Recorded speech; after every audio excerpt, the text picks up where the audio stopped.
Well, Jeff, thank you for your presentation today. Yes.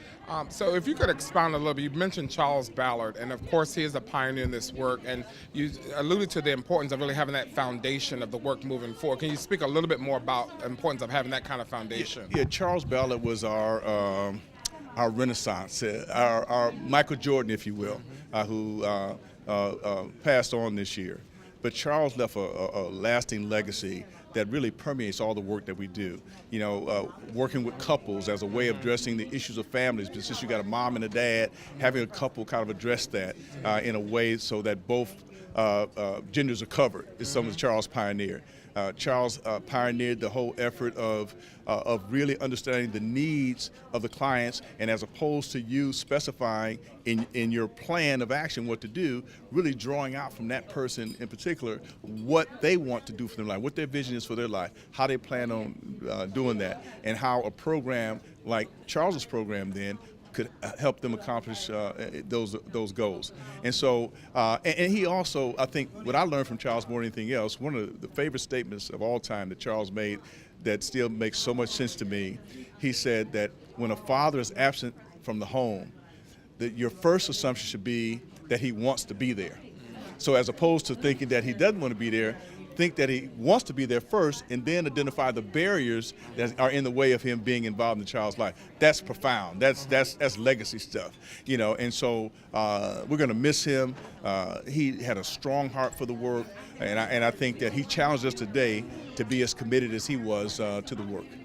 So if I now can go back to your work over these decades, when it comes to training practitioners, I know in the early part of the work, a lot of focus is spent on people training and writing about it. Can you talk about that and the evolution of where training is today? Right.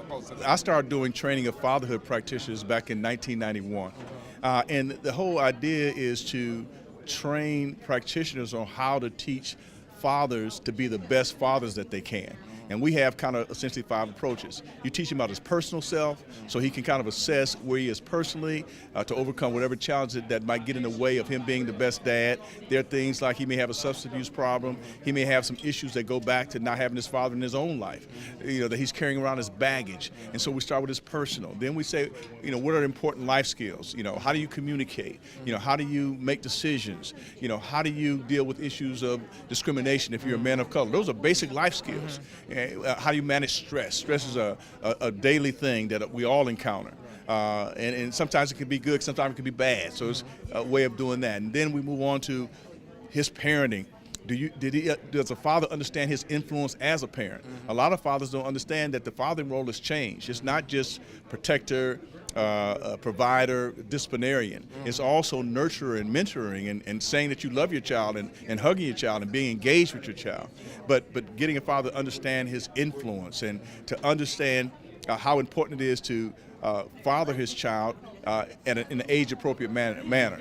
You know, people always talk about the terrible twos. No, they're not terrible twos. They're just learning to talk, they're learning to walk, and what's terrible is what's happening to you. But your child's not terrible. But learning that, and to also learn that children learn through their play.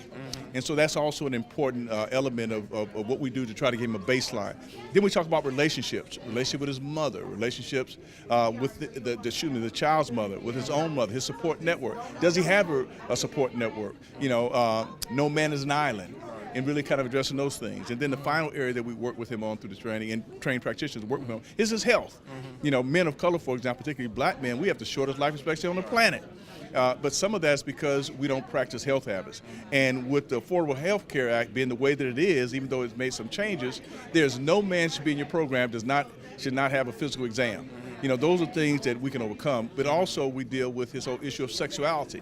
A lot of guys have defined their manhood based on how many women they can get pregnant, but it's getting him to look at himself in that way and say that there's so many more things about him than that.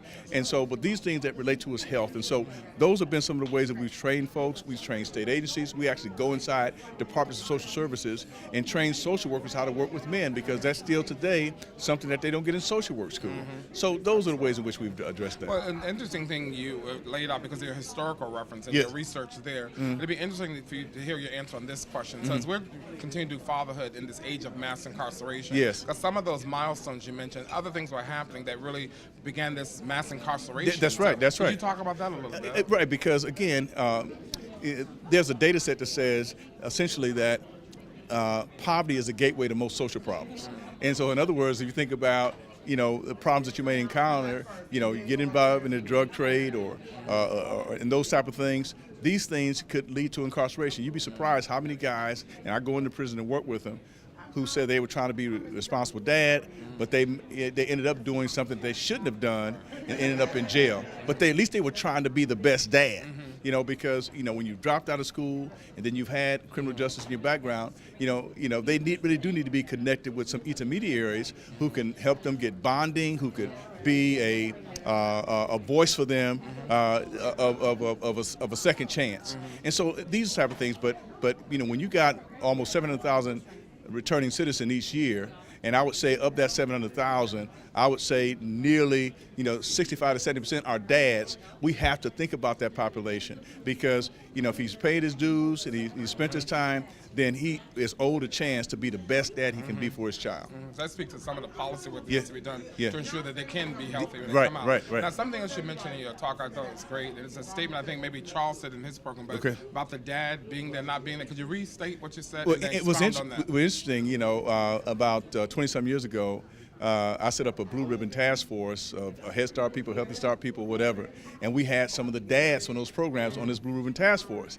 And as we were kind of sharing thoughts about how we might want to address some of these issues, one of the fathers said that, I've been hearing y'all talk about father absence, and he said, let me tell you about father absence for me. He said, just because I ain't there don't mean I ain't there. In other words, he said, I'm not signed up on any document because that would get in the way of my child's eligibility to Head Start and those things. He said, but I'm there, and I'll often say that, and I said, if you don't think he's there, look in the bushes. and because for many years, because of the way our family policy was set up in the country, it was like a man in the house. It was a man in the house rule. In order for the child to get the benefits of the public services, the father couldn't be there. Some of your audience members may recall the movie some years ago, Claudine, with Diana Carroll and James Earl Jones, and how when the social worker came over, he had to run and hide. That's what we're talking about. Right. So, and I say that's an important point because even though we're documenting a lot of father absence, there's a lot of father presence in that data too. Yeah, that needs to be lifted up. Yeah. So just a way of inspiring newcomers to this work, as you did in your presentation. Right. But what would be some inspirational thoughts you have for those that are just starting this work, and even the fathers that are beginning to get their lives together? So what would you say? I would just say that for fathers, there's always a second chance. Today is the first day for the rest of your life to be the best dad you can be. And for those folks starting out, I've been doing this almost 30 years. It's a career path, and we need folks committed to doing the work. I put 2 children through college. I live decently, and so the bottom line is that if you have a career choice to make, I think you could not do better by doing this work. And so I just want to encourage folks to believe in what we're doing. There's a lot of on-ramps in terms of education, social work, workforce development, Healthy Start, Head Start. Those are occupational areas as well. We just need a new generation as we move forward. So I want to say to you, and from knowing you all this time since I've been in the work too, you used a prophet to talk about Charles Ballard today. Yes. So I want to end my conversation with you right now with another prophet, Micah 6:8. Okay. And the question was asked, what must I do, God? And he says, to do justly, to love mercy, and to walk humbly. Yes. And I would say in your work, you've given of yourself unselfishly. Thank you. I thank you for the work that you have done, the work that you continue to, and really being an example for those of us that are coming behind you, because you have served and you continue to serve even now, and you've done it humbly. So thank you so much. Appreciate it. Thank you.